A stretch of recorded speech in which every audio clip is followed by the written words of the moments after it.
ચોમાસામાં વરસી રહેલા વરસાદે તળાજા તાલુકાના ઊંચડી ગામમાં ચિંતાજનક સ્થિતિ સર્જી હતી। ભારે વરસાદના કારણે ગામનું તળાવ ઓવરફ્લો થતા વહેલી સવારે તળાવના પાળાનો એક ભાગ તૂટી ગયો। પાણીના ઘસમસતા પ્રવાહ સાથે રસ્તા પર ફરી વળ્યું। ક્ષણભરમાં સમગ્ર વિસ્તારમાં ભયનો માહોલ છવાઈ ગયો અને ગ્રામજનોમાં દોડધામ મચી ગઈ હતી।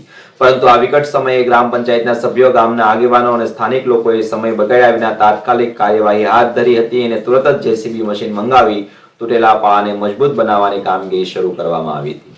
આ સતત પ્રયાસોના પરિણામે પાણીના પ્રવાહને કાબૂમાં લેવામાં સફળતા મળીને સંભવિત મોટી દુર્ઘટના ટળી હતી। ત્યારે સ્થાનિકોના જણાવ્યા મુજબ જો થોડા પણ વિલંબ થયો હોત તો પાણી ગામમાં ઘૂસી જવાની સાથે જાનમાલને ભારે નુકસાન પહોંચવાની શક્યતા હતી। સમયસર લેવાયેલા નિર્ણય અને સંયુક્ત પ્રયાસોના કારણે આજે એક મોટી આફત ટળી હોવાનું ગ્રામજનો માની રહ્યા છે। આ ઘટનાની જાણ થતાં જ મોટી સંખ્યામાં ગ્રામજનો સ્થળ પર દોડી આવ્યા હતા અને સમગ્ર ઘટનાક્રમ જોવા લોકોના ટોળેટોળા ઉમટી પડ્યા હતા। હાલ પરિસ્થિતિ નિયંત્રણમાં છે। સતત વરસાદને ધ્યાનમાં રાખીને ગ્રામજનો સતર્ક રહેવા અપીલ કરવામાં આવી છે। આ ઘટનાએ ફરી એકવાર સ્પષ્ટ કર્યું છે કે કુદરતી આફતો સામે સમયસરની કાર્યવાહી, સ્થાનિક એકતા અને જવાબદારીનો ભાવ અનેક વખત મોટી જાનહાનિ છે અટકાવી શકે છે। નમસ્કાર।